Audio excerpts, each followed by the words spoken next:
Hello dear students, मैं Mishra sir सभी प्यारी विद्यार्थी गणों का काशी हिंदी संस्थान में स्वागत करता हूं।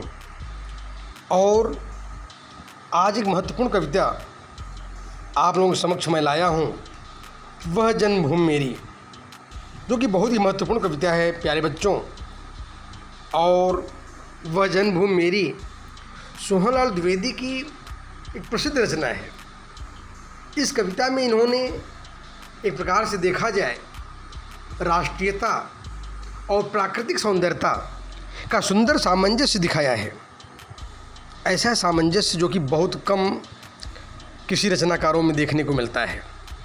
वैसे भी सोहनलाल द्विवेदी जी राष्ट्रीयता के प्रबल पारखी कवि थे, जिनकी कविताओं में राष्ट्रीयता न हो यह संभव है। तो ध्यान देने की बात है, वह कविता वह जन्मभूमि मेरी, जो कि पूरी की पूरी प्राकृतिक सौंदर्यता पर आधारित है। लेकिन हमारे जो सोहनलाल द्विवेदी जी हैं, इस कविता में बड़े ही गहराई से भारतीय संस्कृति का आत्ममंथन किया है और चिंतन किया है कि प्रत्येक भारतवासी को, प्रत्येक छात्र को, यानी राष्ट्रीयता के साथ साथ भारतीय संस्कृति को मुखरित करना और उसे आगे बढ़ाना ये सबका दायित्व है। तो आज मैं पहली कविता वह जन्मभूमि मेरी, सोहनलाल द्विवेदी की जो प्रसिद्ध रचना है, इसका पाठवाचन हम कैसे करें, इसका पाठवाचन मैं कर रहा हूँ। ध्यान दें आप लोग। तो ऊंचा खड़ा हिमालय आकाश चूमता है, नीचे चरण तले पर, ध्यान दें, नीचे चरण तले पर नित सिंधु झूमता है, नित सिंधु झूमता है। गंगा यमुना त्रिवेणी नदियाँ लहर रही हैं, गंगा यमुना त्रिवेणी नदियाँ लहर रही हैं। जगमग छटा निराली पग पग पर छर रही है। वह पूर्ण भूमि मेरी, वह स्वर्ण भूमि मेरी, वह जन्मभूमि मेरी, वह मातृभूमि मेरी। ध्यान दें, कितनी सुंदर कविता है। कविता के सुंदर भाव में ही कहीं न कहीं इसके पूरी प्राकृतिक भाव समाहित है। इसमें दो एक कठिन वर्ड आप लोग शब्द देखे होंगे, उसका मैं अर्थ बता दूं। वैसे कठिन शब्द नहीं है। सिंधु माने समुद्र जानते ही हैं आप लोग, तो इसलिए कठिन शब्दों की कमी है एक प्रकार से देखा जाए। तो पग माने चरण होता है, उसका भी मैंने यहाँ पर मूल्यांकन करूँगा। और अब मैं सीधे इस कविता की व्याख्या पर आ रहा हूँ मेरे प्यारे बच्चों। ध्यान दें, सोहनलाल द्विवेदी जी एक प्रकार से पूरी कविता में प्राकृतिक और भारतीय संस्कृति दोनों का सुंदर समावेश करते हुए लिखते हैं। पहले तो भौगोलिक यहाँ की स्थिति क्या है, यानी भारत जो है और उसमें हिमालय का वर्णन न हो, समुद्रों का वर्णन न हो बच्चों, ते अधूरा है। कहा जाता है उत्तरम यत्र समुद्रस्य हिमाद्रिचैव दाक्षिणाम वर्षम तात भारतीयो नाम भारतीय यत्र संतति। यानी भारतवर्ष के उत्तर में हिमालय विराजमान है, जिस हिमालय के उत्तर में, और समुद्र के, ध्यान देने की बात है, हिमालय के दक्षिण में हिमाद्रिचैव दाक्षिणाम, उत्तरम यत्र समुद्रस्य हिमाद्रिचैव दाक्षिणाम, यानी हिमालय के दक्षिण में और सिंधु के समुद्र के उत्तर में जो एक देश विराजमान है वही भारतवर्ष है बच्चों। कितनी सुंदर बात यहाँ पर सोहनलाल द्विवेदी जी ने भी कहा, ऊंचा खड़ा हिमालय आकाश चूमता है। यानी भारतवर्ष की मुकुट के रूप में हिमालय पर्वत ऐसे विराजमान है जैसे ही आकाश को चूम रहा हो। कितना सुंदर मूल्यांकन कवि ने किया कि भारतवर्ष का यानी मुकुट के रूप में, यानी ऊंचे रक्षक के रूप में जो आकाश को चूम रहा है वह भारतवर्ष के उत्तर में विराजमान है। भारतवर्ष की शोभा है। और भारतवर्ष के नीचे कौन विराजमान है? नीचे चरण तले पर नित सिंधु झूमता है। यानी समुद्र जो है भारतवर्ष के निचले स्तर पर विराजमान है। यानी भारतवर्ष के, हमारी भारत माँ के चरणों को रोज धोता है। जिसके चरण को कोई धोने वाला हो, वाकई वो महान तो है वह देश। तो भारतवर्ष के चरण को कौन धोता है? हिमालय यानी समुद्र धोता है। सोचने वाली बात है। नीचे चरण यानी नीचे चरण तले पड़, नीचे भारतवर्ष के नीचे यानी कौन है इसके चरण के पास में, यानी वह नित्य सिंधु झूमता है। यानी सिंधु जो है रोजाना प्रतिदिन भारतवर्ष के चरणों को धोता है और पोंछता है। तो वाकई भारतवर्ष कितना महान है। भारतवर्ष के भौगोलिक परिदृश्य का सुंदर वर्णन हो रहा है अभी तक। आगे क्या ध्यान दें, गंगा यमुना त्रिवेणी नदियाँ लहर रही हैं। भारतवर्ष में वैसे नदियाँ बहुत सारी हैं, एक नहीं बहुत हैं, लेकिन गंगा का अपना एक अनूठा महत्व है प्यारे बच्चों। गंगा के बिना भारतवर्ष अधूरा है। गंगा यमुना त्रिवेणी यानी गंगा यमुना और सरस्वती तीनों नदियों का जहाँ मिलन होता है उसको त्रिवेणी कहते हैं। तो तीन नदियों का संगम वह कहाँ पर है, वह जन्मभूमि कौन, वह स्थान कौन सा है? वह त्रिवेणी स्थान प्रयागराज में है, इलाहाबाद में है मेरे प्यारे बच्चों। वाकई यह भूमि इतनी प्राकृतिक सौंदर्यता से, आध्यात्मिकता की शक्ति से इतना भरा हुआ है कि आप अगर देखते हो तो मन मोहित हो जाता है। मन मोहित हुए यानी गंगा यमुना और सरस्वती का जो नदी की धाराएं मिलती हैं, वैसे सरस्वती नदी बच्चों अभी अंतर्मुखी हो गई है। अभी सरस्वती की लहर वह नहीं दिखाई देती, समाप्त हो गई है, लेकिन गंगा यमुना की लहरें जहाँ मिलती हैं वहाँ वो साफ साफ दिखाई देती हैं। आप उसको भली भांति देख सकते हो। वो प्राकृतिक छटा आज भी विराजमान है त्रिवेणी, और आप वहाँ पर पहुँच करके उस आध्यात्मिक और प्राकृतिक सुंदरता का जो नज़ारा है आप देख सकते हो। जगमग छटा निराली, कहते हैं कि अद्भुत छटा है, प्राकृतिक सौंदर्यता अद्भुत है। पग पग पर छर रही है, हर कदम पर वो प्राकृतिक सौंदर्यता आपको देखने को मिलेगी बच्चों। अगर आप आज भी उस प्रयागराज में जाते हो, उस इलाहाबाद में जाते हो और वहाँ पर गंगा यमुना का मिलन को ज़रूर देखना, यानी मोहित हो जाओगे। तो वही बात इन्होंने कहा कि हमारी भारत भूमि धन्य है, एक से एक प्राकृतिक सुंदरता है। वह पुण्य भूमि मेरी, वह जन्मभूमि मेरी, ऐसी पवित्र भूमि जो ऐसी स्वर्ण भूमि है।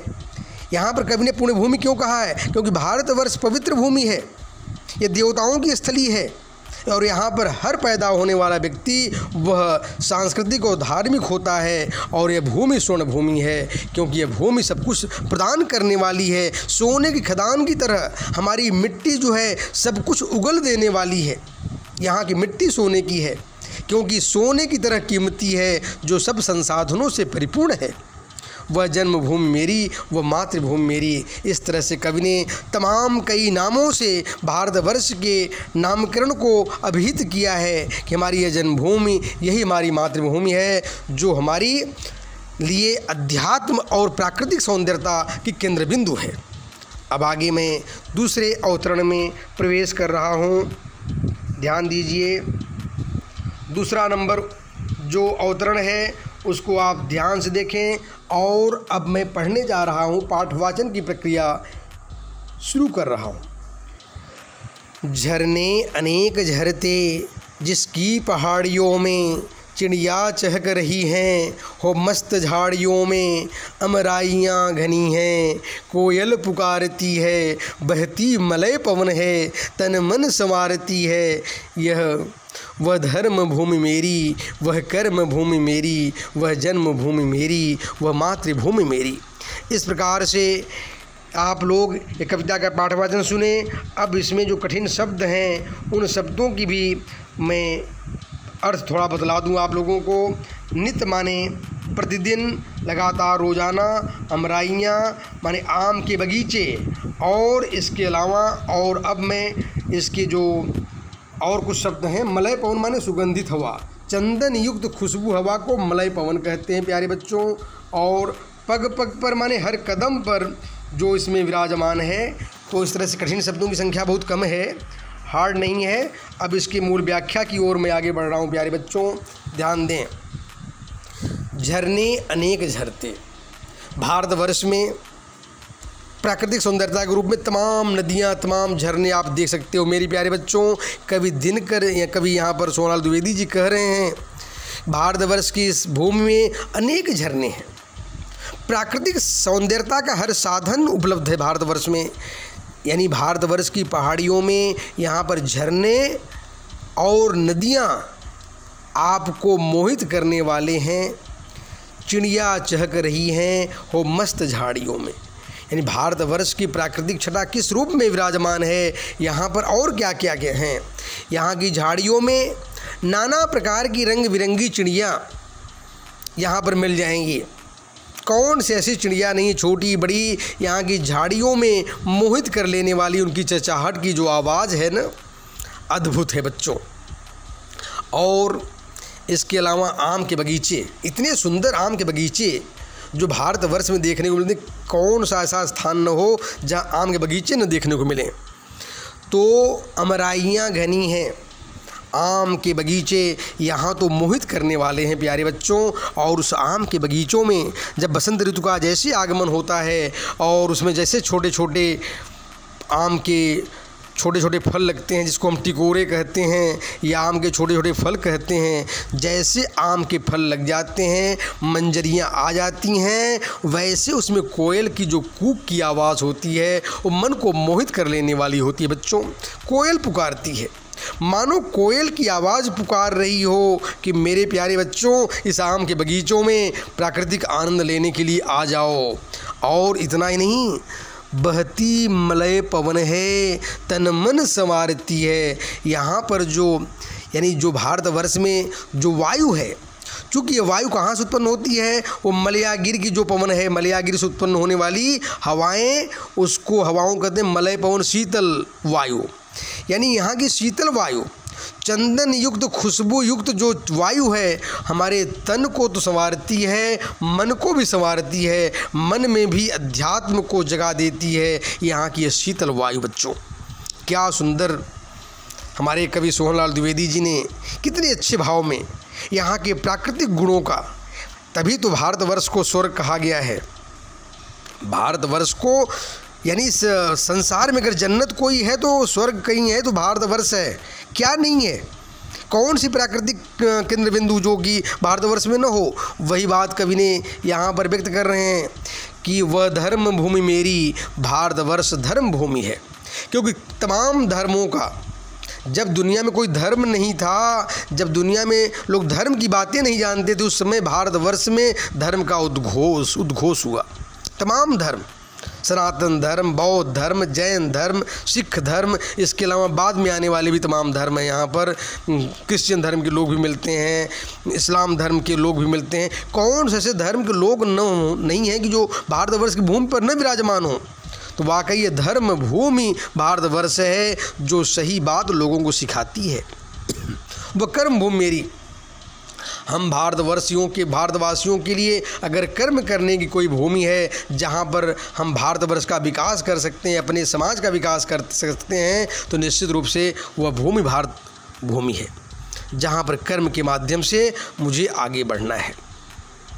वह जन्मभूमि मेरी, वह मातृभूमि मेरी। बार बार कवि ने इन शब्दों का प्रयोग किया कि हे भारतवासियों, ये हम लोगों की जन्मभूमि है और हमारी मातृभूमि यही है। और एक बात कवि ने ये अवगत करा दिया, क्या अवगत कराया कि इस संसार में अगर स्वर्ग से भी बढ़कर और कोई है तो निश्चित रूप से भारतवर्ष की भूमि है। प्यारे बच्चों, कहा भी गया है जननी जन्मभूमिश्च स्वर्गादि गिरियसी। जननी और जन्मभूमि याद रखना प्यारे बच्चों।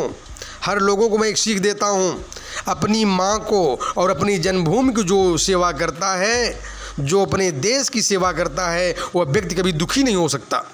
लेकिन जो अपनी माँ को और अपनी जन्मभूमि को जो की सेवा जो नहीं करता है तो उसके पग पग पर दुख मिलेगा।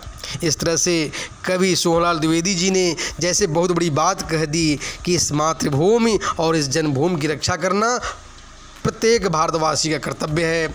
अब मैं अंतिम पद की ओर आगे बढ़ रहा हूँ प्यारे बच्चों। अंतिम पद में जो उद्धरण 3 है उसको पहले ध्यान से सुने आप लोग। जन्मे जहाँ थे रघुपति, जन्मी जहाँ थी सीता, श्री कृष्ण ने सुनाई बंसी पुनीत गीता। गौतम ने जन्म लेकर जिसका सुयश बढ़ाया, जग को दया दिखाई, जग को दिया दिखाया। वह जन्मभूमि मेरी, वह मातृभूमि मेरी, वह ध्यान दें बच्चों, वह युद्ध भूमि मेरी, वह बुद्ध भूमि मेरी, वह जन्मभूमि मेरी, वह मातृभूमि मेरी। क्या सुंदर भाव है। मानो कवि ने यहाँ पर ऐतिहासिकता, आध्यात्मिकता, राष्ट्रीयता सबका समावेश एक साथ कर दिया हो। यानी धन्य हो सोहनलाल द्विवेदी जी। अब यहाँ पर कुछ कठिन शब्द आप सुने होंगे, उसका भी मूल्यांकन मैं कर दूँ। सुयश माने, ध्यान दीजिए, अच्छी कीर्ति, यानी अच्छा यश, लोकप्रियता, उसको सुयश कहते हैं बच्चों। और पुनीत माने पवित्र, और इसके अलावा पुण्य भूमि माने पवित्र भूमि, और इसके अलावा त्रिवेणी माने, वैसे भी मैं पहले बता चुका हूँ, 3 नदियों का संगम, इसलिए इस शब्द का कोई यहाँ पर औचित्य नहीं है, लेकिन फिर भी बता दे रहा हूँ मैं। और इसके साथ अब मैं व्याख्या प्रस्तुत करने जा रहा हूँ, और व्याख्या को ध्यान से सुनेंगे, मन लगाकर सुनेंगे, क्योंकि भारतवर्ष की ऐतिहासिकता, राष्ट्रीयता और सब कुछ इसमें समाहित है। कवि ने क्या सुंदर बताया कि जन्मे जहाँ थे रघुपति, यानी यह वह जन्मभूमि है, मातृभूमि है, यह वह राष्ट्र है। प्यारे भारतवासियों, सोहनलाल द्विवेदी जी कह रहे हैं कि जन्मे जहाँ थे रघुपति, जहाँ पर रघुपति ने जन्म लिया, रघुनंदन श्री रामचंद्र जी ने जहाँ जन्म लिया, यानी ऐसे व्यक्ति जो अधर्मियों को, अत्याचारियों का, राक्षसों का वध किया, यानी जो लोग संसार में दुखी थे, जो कष्ट में थे, ऐसे लोगों का साथ दिया, और यह भी दिखला दिया कि धर्म की जीत के लिए, न्याय की जीत के लिए हमें क्या करना चाहिए, और यह सीख इन्होंने इसमें दिया। यानी जन्मे जहाँ थे रघुपति, रघुपति प्रभु श्री रामचंद्र जी ने अयोध्या में जन्म लिया था, और लंका का राजा जो रावण था, जो दुष्ट था, जो राक्षस था, उसका उन्होंने वध किया। जन्मी जहाँ थी सीता, यानी वह जन्मभूमि है प्यारे बच्चों, जहाँ पर जगत जननी माँ सीता ने जन्म लिया था, यानी जिन्होंने अपने दुख में भी पति का साथ दिया। जैसे आजकल की स्त्रियों को भी पतिव्रता क्या होती है, यह सीखने की ज़रूरत है। रघुपति श्री राम से भी सीखने की ज़रूरत है कि एक स्त्री जीवन में यानी एक ही स्त्री रखें। जैसे आजकल विदेशी कल्चर हो गया है ना, कि 2-4 साल के शादी के बाद में लोग दूसरी शादी कर लेते हैं, फिर 2-4 साल के बाद में फिर दूसरी शादी कर लिए। ऐसा बात नहीं होना चाहिए। भारतीय संस्कृति को यहाँ दिखलाया गया कि प्रभु श्री रामचंद्र जी ने जीवन भर केवल, जबकि राजा थे, भौतिक सुखों से संपन्न थे, तो उन्होंने जीवन भर केवल एक पत्नी का अनुसरण किया। वही बात सीता जी के लिए भी लागू होता है। सीता जी ने पतिव्रता धर्म को जीवन भर निभाया।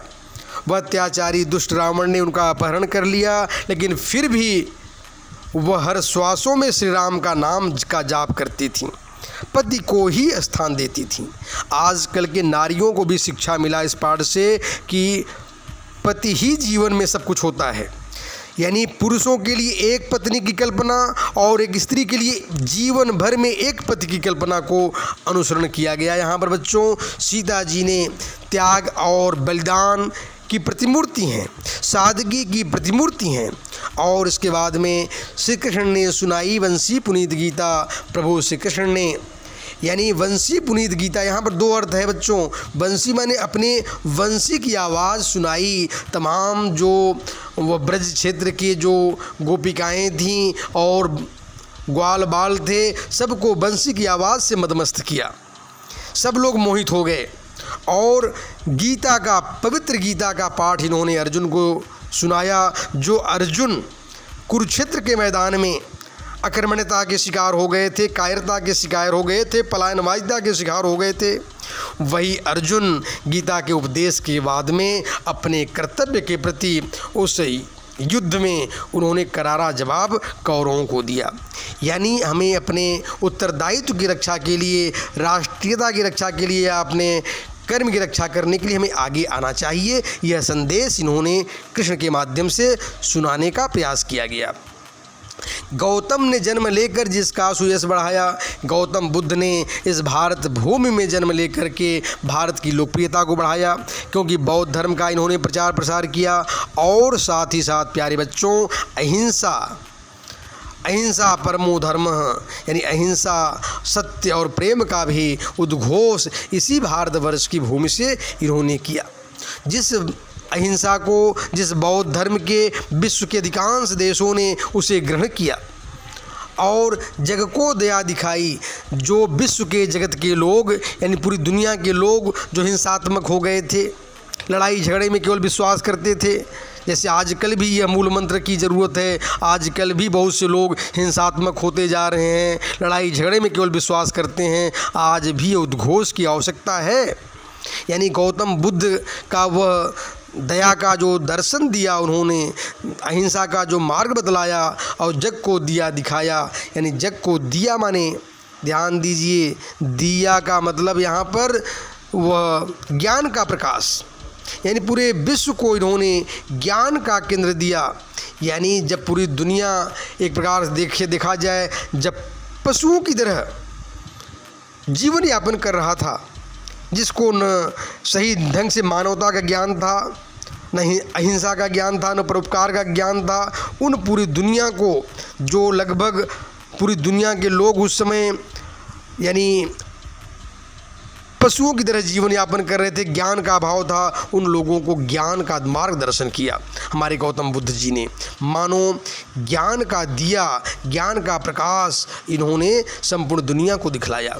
वह युद्ध भूमि मेरी भारतवर्ष के लोग, यहाँ पर यह दिखलाया गया युद्ध भूमि, यहाँ के लोग युद्ध में, यहाँ के राजा महाराजा या आम जनमानस भी ज़रूरत पड़ने पर राष्ट्र की रक्षा के लिए, अपनी सीमाओं की रक्षा के लिए, न्याय और सत्य की रक्षा करने के लिए, अहिंसा की रक्षा करने के लिए अगर युद्ध भी ज़रूरत पड़ने पर करते रहे हैं।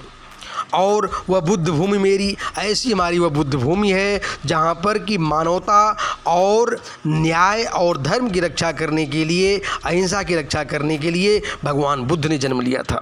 इसलिए इन तमाम बातों का हमें ख्याल रखने की आज आवश्यकता है। ये बात सोहनलाल द्विवेदी जी ने कही, और वह जन्मभूमि मेरी, वह मातृभूमि मेरी। और बराबर यह याद रखें, हम विश्व के किसी कोने में भी चले जाएं, लेकिन ये याद रखें भारतवर्ष ही हमारी मातृभूमि और जन्मभूमि है। इसके लिए हमें जो कुछ भी करना है उसके लिए हम करते रहें और देश को आगे बढ़ाते रहें, स्वयं को आगे बढ़ाते रहें। इस तरह से कविता बहुत ही महत्वपूर्ण है प्यारे बच्चों। और एक बात, आप लोग जितने बच्चे इस कविता की व्याख्या सुने और अपने मित्रों को भी सुनाएं, यानी इस कविता को सुनने के बाद में और इसकी व्याख्या को समझें और इसका आनंद लें। और साथ साथ आप लोग काशी हिंदी संस्थान की लोकप्रियता को भी आगे बढ़ाएं और इसको लाइक करें बड़े पैमाने पर, और सब्सक्राइब करना कभी न भूलें। औरों से भी, जो परिवार के अन्य सदस्य हों या अन्य जो इष्ट मित्र हों, उनको भी काशी हिंदी संस्थान से जुड़ें, क्योंकि काशी हिंदी संस्थान पूरे हिंदी का प्रचार प्रसार करने के लिए एक बीड़ा उठाया है, जो जन जन में यानी हर व्यक्ति में हिंदी का प्रचार प्रसार करना ही इसका मूल मंत्र है। इस तरह से बच्चों, आज क्लास मैं यहीं समाप्त करता हूँ। धन्यवाद।